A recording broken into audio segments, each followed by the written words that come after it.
Po mund të falesh, por duhet të kesh diçka parasysh, që kur të falesh, të mbulohesh. Po ashtu, nëse kur bën larjen e përgjithshme të trupit, pengon depërtimin e ujit, atëherë duhet ta heqësh. Përshëndetje Hoxh, a mundesh me më tregu ndonjë lutje për fëmijë? Përshëndetje, elus Allahun e lartësuar që t'ju begatoj me pasardhës të hajrit. Bëjeni lutjen që bëri profeti i Zotit Zakaria alayhis salam. Thuaj, Rabbi la tadharni farda wa anta khairul warithin. Këtë lutje. Lutë Allahun e lartësuar se Zoti i gjithësisë është ai që dhuron, është ai që begaton, është ai që sjell mirësi. Lutë Allahun e lartësuar sepse Zoti i gjithësisë thot në Kur'an: "Ud'uni astajib lakum", lutmuni mua t'u përgjigjem ju. Nuk ka diçka të vështirë për Zotin e gjithësisë. I thot bohu dhe ajo bëhet. Mos e humb shpresën tek Allahu i lartësuar. Lutë Zotin e gjithësisë. Në sejdë, jashtë namazit, vetëm lutë Allahun e lartësuar. Sejdja në namaz pra është vendi ku njeriu është më pranë krijuesit të gjithësisë. Kështu që bëj sa më shumë lutje aty. Edhe Zakaria alayhis salam, profeti i Zotit gjithësisë, e përmend Allahu i lartësuar në Kur'an. Ai nuk kishte pra pasardhës dhe e luti Zotin e gjithësisë. Dhe përgjigja e erdhi: "Wa huwa qa'imun yusalli fil mihrab." Ishte në këmbë duke u falur në vend falje. Kështu që unë e këshilloj çdo njërin, fal namaz, lutë Allahun e lartësuar në sejdë që të begatoj, të t'jap mirësi. Nëse s'ke pasardhës, kërkoj Zotit gjithësisë, sepse Allahu i lartësuar është ai që dhuron, dhe dhuratat e Zotit gjithësisë janë të mrekullueshme. A do gjykohemi ditën e gjykimit për gjunafet që Zoti na i ka falë? Ne jemi njerëz që gabojmë, dhe si gabimtar që jemi, nevojitet që të pendohemi tek Zoti i gjithësisë. E nëse ne pendohemi tek Allahu i lartësuar, Allahu i lartësuar është falës. Fal mëshiron. Zoti i gjithësisë thot në Kur'an: "Wa inni laghaffarun liman taba wa amana wa amila salihan thumma ihtada." Dhe unë thot do ta fal atë i cili pendohet, beson, bën vepra të mira dhe më pas pra i shëndron rrugës drejt. Kështu që nevojitet prej nesh të pendohemi tek Zoti i gjithësisë, me reflektu, me u kthy tek Allahu i lartësuar me sinqeritet, me u rry kthimin mëkat, mos me u kthy më ke mëkatet. Dhe Zoti i gjithësisë është falës, i do ata që pendohen, i do ata që kthehen tek ai. Profeti alayhis salam thot në një hadith: "Et-taibu min adh-dhanbi kaman la dhanba leh." I penduari prej mëkatit është si ai që nuk ka bën mëkat. Pra me u kthy me sinqeritet, me pendim të sinqert. Kjo përsa i përket pra mëkateve që, kundërshtimeve që mund të kesh bërë ndaj Zotit gjithësisë.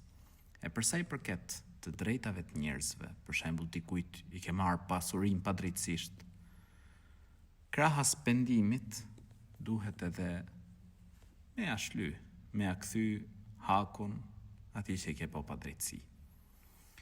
E në ditën e gjykimit ka njerëz për shembull të cilët kanë bërë mëkate në këtë dynja. Zoti i gjithësisë i ka mbuluar. Vin ditën e gjykimit, janë pendu këta, Zoti i gjithësisë. Pra, ja tregoni thot të kujtohet filan mëkat, siç kuptohet pra për një hadithi.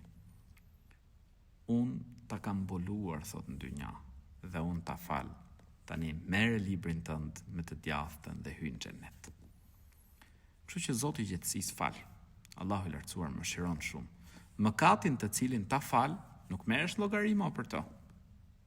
Po luma i njeri të cilin Zoti i gjithësisë e fal e mëshiron. Allahu na boft prej atyre që hyjnë mëshirën e tij dhe hyjnë në xhenet. Amin. Hoxh, jam e martume që 18 vite thot dhe kam probleme thot me burrin. me ofendon dhe nuk kina, e plotson pyetjen, pastaj nuk kanë pra marrëdhënie. Këshilloje të reflektoj, ulu me të diskutoni. Diskutoni pra që ta çoni familjen përpara. 18 vite martesë, pra nuk janë pak. Dhe unë nuk të këshilloj të mendosh ndarjen.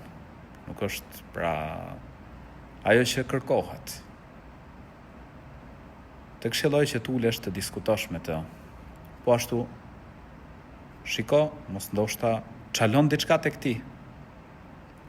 Me përmirësu veten, pra si ti, si ai, me u zbukuru për to, me këshillu edhe ato, të çoni familjen të përmirësoni njëri tjetrin. Sa më shumë lutje, dua.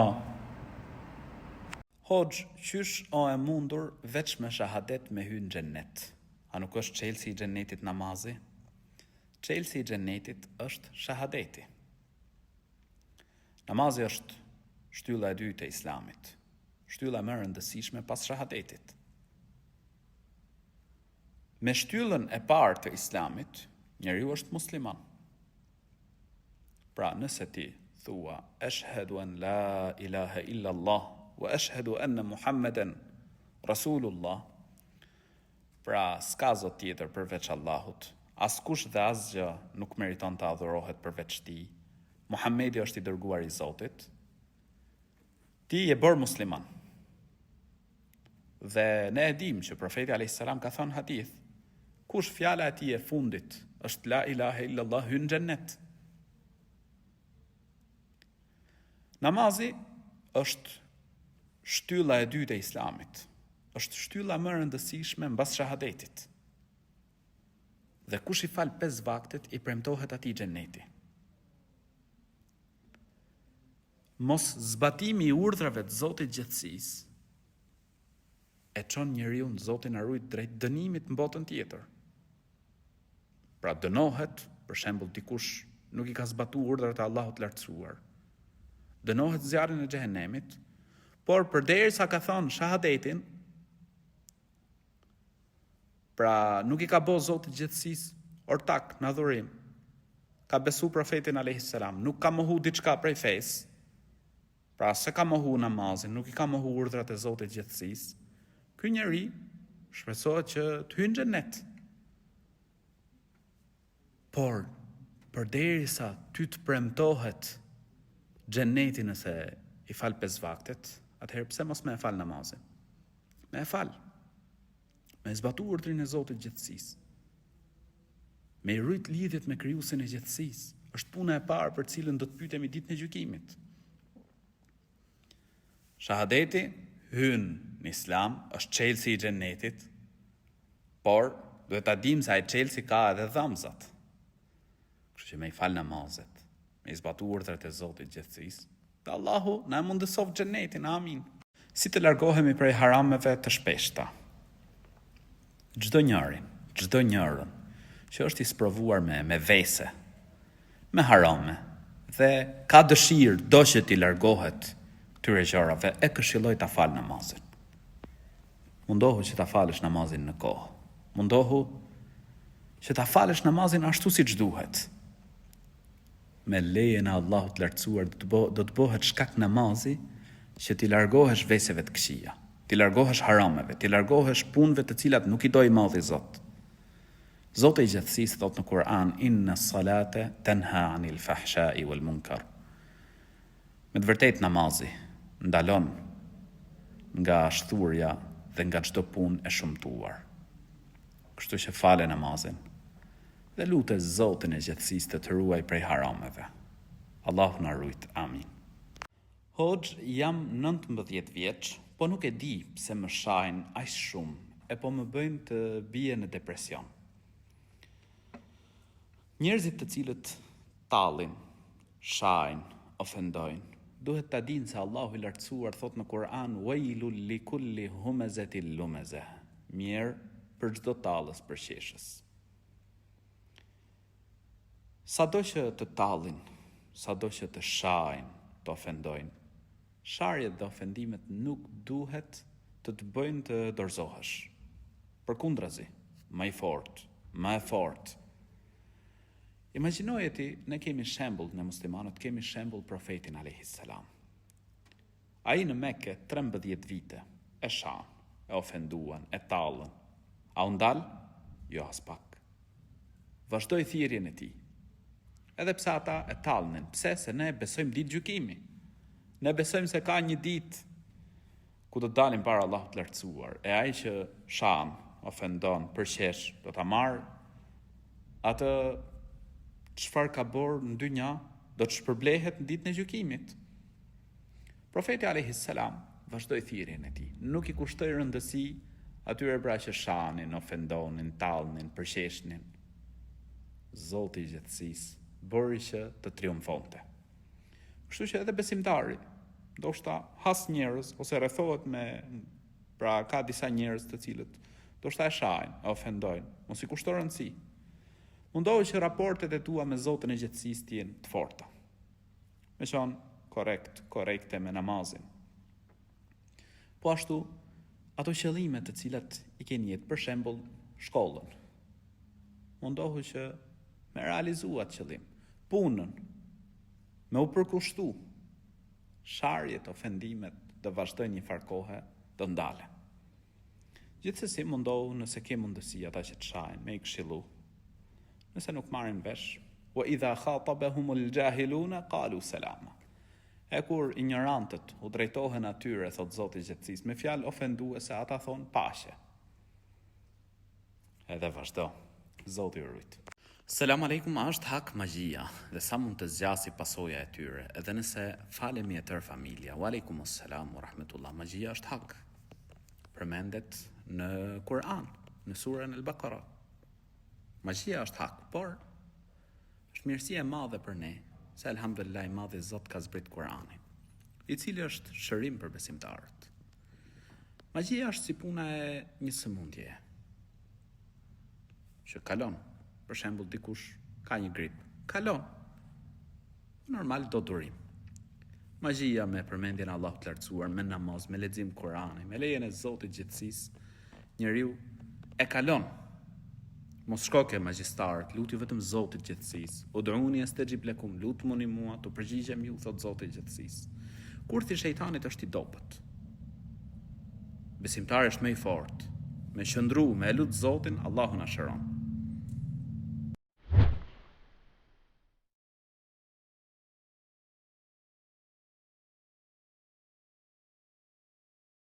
Selam aleikum, e teproj thot me ushqimin. A është mirë me agjeru thot shpesh? Wa alaikumus salam wa rahmetullah.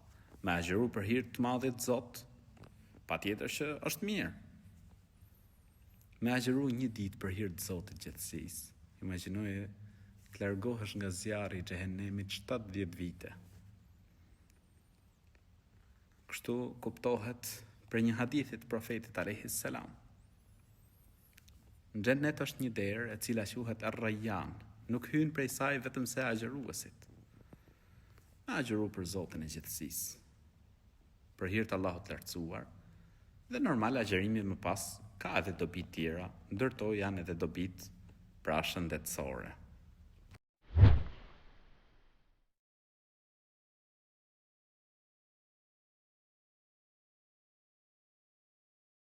Selam Hoxh, më herët kam mundur të çohem për namaz të sabahut.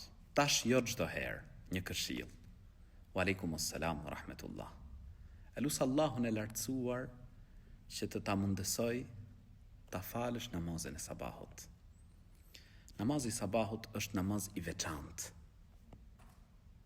Kush e fal sabahun është në mbrojtjen e Allahut të lartësuar. A nuk do të jesh në mbrojtjen e të Madhit Zot? Namazi i sabahut është namaz që nëse njeriu e fal namazin e sabahut,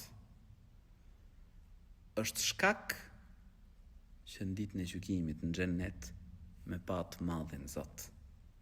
A nuk do të arish këtë mirësi? Fale namazin e sabahut. Kuptohet për një hadithit profetit alayhis salam, pra se namazi i sabahut dhe i kindis. Kështu që fale sabahun. Mundohu që para se të flesh gjumë, të vesh alarm, ti thuash një të afërmi të zgjojnë, një shoku, pra dikuj që të zgjoj për namazin e sabahut. Po ashtu gjumin me marak, do qohem me fal sabahun. Luta Allahun e lartësuar që mos të privoj nga kjo mirësi e madhe. Ku ka më mirë se sa me e fillu ditën me përmendjen e Zotit gjethësisë, me namaz, me lidhje me krijuesin e gjethësisë. Sa më shumë dua, Allahu ta mundësoft që me qenë korrekt, me e fal namazin e sabahut dhe me i fal gjitha namazet. Allahu i rujt. Hoxh, bën një lutje që të foli thot me një djalë, inshallah pranohen lutjet. Lutu vetë, ngrihu në 1/3 e fundit të natës dhe luta Allahun e lartësuar që nëse është e hajrit të ta mundësoj të flasësh me të në rrugën e lejuar. 1/3 e natës, pra 1/3 e fundit e natës, është kohë ku në të shpresohet që të pranohen lutjet. Kështu që ngrihu, merr abdes, fali 2 rekat namaz, lutet madhin Zot me çfarë ti ke dëshirë. Pra nëse pëlqen ti kë, lutet Zotin e gjethësisë që nëse është e hajrit, të ta mundësoj të bashkohesh me të në halal.